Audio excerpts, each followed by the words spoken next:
ನಮಸ್ಕಾರ ರೈತ ಬಂಧುಗಳೇ. ಸೊ ನಾನು ನಿಮ್ಮ ರವಿ ರಾಠೋಡ್ ಮಾತಾಡ್ತಾ ಇದ್ದೀನಿ ರೀ. ಸೊ ಇವತ್ತು ನಾನು ಅದೀನಿ ರೀ ಹಂಚನಾಳ ಊರದೊಳಗೆ, ಸಿಂದಗಿ ತಾಲೂಕು ಹಂಚನಾಳ ಊರದೊಳಗೆ ಅದೀನಿ. ಸೊ ಇವತ್ತು ನಮ್ಮ ಜೊತೆ ಒಬ್ಬರು ಪ್ರಗತಿಪರ ರೈತರದಾರ. ಸೊ ಈ ಹಂಚನಾಳ ರೈತರಿಗೆ ನಾವೇನು ಮಾಡಿದೀವಪ್ಪ ಅಂದ್ರೆ ಒಬ್ಬರಿಗೆ ನಾವು ನಮ್ಮ ಯುವ ಕಿಸಾನ್ ಆಗಿರುವಂಥ ಒಂದು ಔಷಧಿ ಆರ್ಗ್ಯಾನಿಕ್ ಇವು ಔಷಧಿಗಳನ್ನು ನಾವೇನು ಮಾಡಿದ್ವಿ ರೀ ಸ್ಪ್ರೇ ಮಾಡ್ಲಿಕ್ಕೆ ಕೊಟ್ಟಿದ್ದೀವಿ.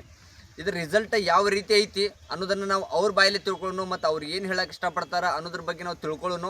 ಸೊ ರಿಸಲ್ಟ್ ಹೆಂಗೈತೆ ಅನ್ನೋದನ್ನು ಕೂಡ ನಿಮಗೆ ಮುಂದೆ ನಾವು ತೋರಿಸ್ತೀವಿ. ಈ ವಿಡಿಯೋ ನೀವು ಎಂಡ್ವರೆಗೂ ನೋಡಿರಿ. ಸೊ ನಮಸ್ಕಾರ ರೀ. ನಮಸ್ಕಾರ ರೀ. ನಮ್ಮ ರೈತರಿಗೆ ಹೇಳ್ರಿ, ಇದು ಔಷಧ ನೀವು ಯಾವ ರೀತಿ ಯೂಸ್ ಮಾಡಿದ್ರಿ ಸ್ವಲ್ಪ ಮೊದಲು ಕ್ಲಿಯರ್ ಮಾಡಿರಿ ಸ್ವಲ್ಪ. ಸರ್ ಇದು ನಾವು ಫಸ್ಟ್ ಅಂತರೂ ಇದು ಹೊಡೆದಿದ್ದೇವೆ ಸರ್, ಬೇರೆ ಎಣ್ಣೆ ಹೊಡೆದಿದ್ದೇವೆ ರೀ. ಫಸ್ಟಿಗೆ ಒಂದು ಬೇರೆ ಎಣ್ಣೆ ಹೊಡೆದೇವೆ ಸರ್. ಇದು ಎರಡನೇ ಸಲ ರೀ ಸರ್ ನಾವು ಇದು ಹೊಡೆಯೋದ್ರಿ. ಎರಡನೇ ಸಲ ರೀ. ಓಕೆ ಮಾರಿ. ಎರಡನೇ ಸಲ ಹೊಡೆದ್ರಿ ಸರ್. ಇದು ಹೊಡೆದಿಂದ ಈಗ ಒಂದು ವಾರ ಐತ್ರಿ ನಾವು ಹೊಡೆದ್ರಿ. ಒಂದು ವಾರ ಐತ್ರಿ. ಒಂದು ವಾರನಾಗ ಗಿಡ ಭಾಳ ಚೇಂಜ್ ಆಗ್ಯದ ಸರ್. ಗಿಡ ಭಾಳ ಚೇಂಜ್ ಆಗಿದೆ. ಬೆಳವಣಿಗೆನೂ ಚಲೋ ಅದ್ರಿ. ಹೂವು ಅದು ಎಲ್ಲ ಚಲೋ ಬರತ್ತೆ. ಹೂವು ಅದು ಚಲೋ ಬರ್ಲತ್ತದ್ರಿ. ಹಾಂ ರೀ. ಮತ್ತೇನಾಗಿದ್ರಿ ಬದಲಾವಣೆ ಪ್ಲಾಟ್? ಮೊದಲ ಅಂದ್ರೆ ಈಗ ನಾವು ನೋಡಿದೀವಿ ಹಿಂಗೆ ನೋಡಿದ್ರೆ ನೆಲ ಕಾಣ್ತೈತ್ರಿ. ನೀವು ವಿಡಿಯೋನು ತೋರಿಸ್ಬೋದ್ರಿ. ಸ್ವಲ್ಪ ಆ ಕಡೆ ಟರ್ನ್ ಮಾಡ್ರಿ.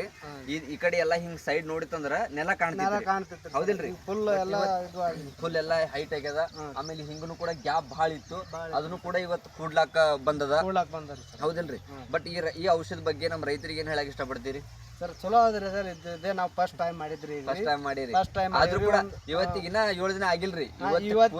ಕಂಪ್ಲೀಟ್ ಆದ್ರೆ 7 ದಿವಸ ಆಗ್ತದೆ. ಅಂದ್ರೆ ಒಂದು 6 ದಿವಸ ಆಯ್ತು ಹೊಡೆದು ಇವತ್ತಿಗೆ ಔಷಧ ರೀ ನಿನ್ನಿಗೆ. ಬಟ್ ಇದು ಯುವ ಕಿಸಾನ್ ಕಿಂಗ್ ಮತ್ತು ಯುವ ಕಿಸಾನ್ ಗ್ರೋತ್ ರೀ. ಇವೆರಡು ಔಷಧ ಹೊಡೆದಿರೋ ಬಾಟ್ಲಿಗಳೇ ಅದಾವ್ರಿ. ಅರ್ಧ ಕ್ಲಿಯರ್ ಅದ ರೀ. ಒಂದೇ ಸಲ ಸ್ಪ್ರೇ ಮಾಡಿದಾರ 6 ದಿವ್ಸಿಗೆ ಈ ನಮ್ನಿ ರಿಸಲ್ಟ್ ಅದ. ಸೊ ನಾನು ಏನು ಹೇಳಕ್ಕೆ ಇಷ್ಟಪಡ್ತೀನಿ ಎಲ್ಲ ರೈತರಿಗಪ್ಪ ಅಂದ್ರೆ, ಯುವ ಕಿಸಾನ್ ಇದು ಒಂದು ಸಾವಯವ ಪ್ರಾಡಕ್ಟ್ ಅದ ರೀ. ಏನ್ರಿ ಇದ್ರಲ್ಲಿ ನಿಮ್ಮ ಕಣ್ಣು ಉರಿಯೋದು ಏನಾರೇ ಮೈ ಕೈ ಏನು ತ್ರಾಸ ಆಗಿದ್ರಿ? ಯಾಕಂದ್ರೆ ಕೆಮಿಕಲ್ ಔಷಧ ಹೊಡೆದ್ರೆ ಆ ರೀತಿ ತ್ರಾಸಗಳು ಆಗ್ತಿರ್ತದೆ. ಬಟ್ ಇದರಲ್ಲಿ ಯಾವುದೇ ರೀತಿ ಏನು ತ್ರಾಸ ಆಗಿಲ್ಲ. ಯಾಕಂದ್ರೆ ಫ್ರೆಂಡ್ಸ್ ಇದು ಆರ್ಗ್ಯಾನಿಕ್ ಅದ, ಸಾವಯವ ಅದ. ಸೊ ತಮ್ಮೆಲ್ಲರಿಗೆ ಹೇಳೋದಂದ್ರೆ ಏನ್ರಿ, ಇದು ಆರ್ಗ್ಯಾನಿಕ್ ಇರೋದ್ರಿಂದ ಯಾವುದೇ ರೀತಿಯಾದ ಮನುಷ್ಯರಿಗೆ ಮತ್ತು ಬೆಳೆಗೆ ಮತ್ತು ಭೂಮಿಗೆ ಏನು ಹಾನಿ ಮತ್ತು ಏನು ಎಫೆಕ್ಟ್ ಇರೋದಿಲ್ಲ. ತಮ್ಮೆಲ್ಲರಿಗೂ ನಾನು ರಿಕ್ವೆಸ್ಟ್ ಮಾಡ್ಕೊಳಕ್ಕೆ ಏನು ಇಷ್ಟಪಡ್ತೀನಪ್ಪ ಅಂದರೆ, ಯುವ ಕಿಸಾನ್ ಬಳಸ್ರಿ. ಒಳ್ಳೆ ರಿಸಲ್ಟ್ ಇರುವಂಥ ಪ್ರಾಡಕ್ಟ್ ಅದ. ಒಳ್ಳೆ ರೀತಿಯಿಂದ ಜನರಿಗೆ ಇಳುವರಿನೂ ಕೂಡ ಅದ, ಹೂನು ಸೆಟ್ ಆಗ್ತದೆ, ಒಳ್ಳೆ ರೀತಿ ಗಿಡನೂ ಕೂಡ ಹೊಡಿತಾವ. ನೀವು ಅದೇ ರೀತಿಯಾಗಿ ನಮ್ಮ ಪ್ಲಾಟ್ ಕೂಡ ನೀವು ನೋಡ್ಬೋದು, ಅಬ್ಸರ್ವೇಷನ್ ಮಾಡ್ಬೋದು ಯಾವ ರೀತಿ ಪ್ಲಾಟ್ ಹೊಡೆದೈತೆ. ಈ ಕಡೆ ತೊಗೊಂಬರ್ರಿ ನೋಡ್ರಿ, ಗಿಡ ಯಾವ ರೀತಿ ಹೊಡೆದದ ಅನ್ನೋದ್ರ ಬದಲಾಗಿ ನಿಮಗೆ ತೋರಿಸ್ತೀನಿ. ಈಗ ನೋಡ್ರಿ ತಪ್ಪಲ್ ಸೈಜ್ ನೋಡ್ರಿ ಎಷ್ಟು ಕ್ಲಿಯರ್ ಅದ. ಆಮೇಲೆ ಈ ರೀತಿ ತೆಳಗ ಹೂವು ಕಾಪ ಎಲ್ಲ ಸೆಟ್ ಅದ. ನೀವು ನೋಡ್ಬೋದು ಯಾವ ರೀತಿ ಹೂ ಸೆಟ್ ಅದಾವ ಅಂಥೇಳಿ. ಈ ಕಡೆನೂ ನೋಡ್ರಿ ಯಾವ ರೀತಿ ಹೂ ಸೆಟ್ ಅದ ಅಂಥೇಳಿ. ಯಾವುದೇ ಪ್ಲಾಟ್ನು ಯಾವುದೋ ಗಿಡ ನೋಡ್ರಿ ನೀವು ಯಾವ ರೀತಿ ಹೂಗಳು ಸೆಟ್ ಅದ ನೋಡ್ರಿ. ಆಮೇಲೆ ಈ ಯುವ ಕಿಸಾನ್ ಯೂಸ್ ಮಾಡೋದ್ರಿಂದ ಏನು ಬೆನಿಫಿಟ್ ಐತಿ ಪೂರಾ ಪ್ಲಾಟ್ ತೋರಿಸ್ರಿ. ಈ ಕಡೆ ಎಲ್ಲ ನೀವು ಪ್ಲಾಟ್ಗಳು ನೋಡ್ಬೋದು. ಈ ಕಡೆ ಎಲ್ಲ ನೀವು ಪೂರಾ ಪ್ಲಾಟ್ ನೋಡ್ಬೋದು. ನೆಲ ಕಾಣ್ತಿತ್ತು, ಬಟ್ ಇವಾಗ ಯಾವುದೂ ಕೂಡ ನೆಲ ಕಾಣ್ತಾ ಇಲ್ಲ. ಇದು ಎಷ್ಟು ತಿಂಗಳ ಪ್ಲಾಟ್ ಅದ ರೀ?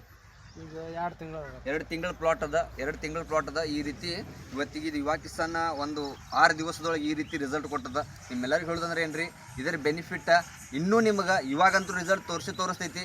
ಇದಕ್ಕಿಂತ ಹೆಚ್ಚಿನ ರಿಸಲ್ಟ್ ನಿಮಗೆ ಯಾವಾಗ ತೋರಿಸ್ತೈತೆ, ಇಳುವರಿ ಒಳಗೆ ನಿಮಗೆ ಬದಲಾವಣೆ 100% ತೋರಿಸ್ತದೆ. ಯಾಕಂದ್ರೆ ಕಾಯಿ ಸೈಜ್, ಶೈನಿಂಗ್, ಒಂದು ಕಾಯಿ ಕೂಡ ನಿಮಗೆ ಕುಂಡು ಸಿಗಂಗಿಲ್ಲ. ಅಷ್ಟು ಒಳ್ಳೆ ರೀತಿಯಿಂದ ಕಾಯಿಯನ್ನು ಇಳುವರಿ ಇದು ತೊಗೊಂಬರ್ಲಿಕ್ಕೆ ಹೆಲ್ಪ್ ಮಾಡ್ತದೆ. ಸೊ ಎಲ್ಲರಿಗೂ ರಿಕ್ವೆಸ್ಟ್ ಏನಪ್ಪ ಅಂದ್ರೆ, ಈ ಯುವ ಕಿಸಾನ್ ಔಷಧಿಗಳನ್ನು ಎಲ್ಲರೂ ಬಳಸ್ರಿ, ಸ್ಪ್ರೇ ಮಾಡಿರಿ. ಖರ್ಚು ಕಡಿಮೆ, ಯಾವುದೇ ರಾಸಾಯನಿಕ ವಾಪರ್ಸಿಲ್ಲ ಅಂದರೂ ಕೂಡ ನಡೀತದೆ. ರಾಸಾಯನಿಕ ಗೊಬ್ಬರ ಹಾಕೋದು ಅವಶ್ಯಕತೆ ಇಲ್ಲ, ಹೊರಗಿನ ಟಾನಿಕ್ ಹೊಡೆಯೋ ಅವಶ್ಯಕತೆ ಇಲ್ಲ. ಬರೀ ಇವನು ಅಷ್ಟೇ ಸ್ಪ್ರೇ ಮಾಡಿರಿ. ಯಾಕಂದರೆ ಇದ್ರ ಒಂದರೊಳಗೆ 16 ಕಂಟೆಂಟ್ ಕಾಂಬಿನೇಷನ್ ಅದ.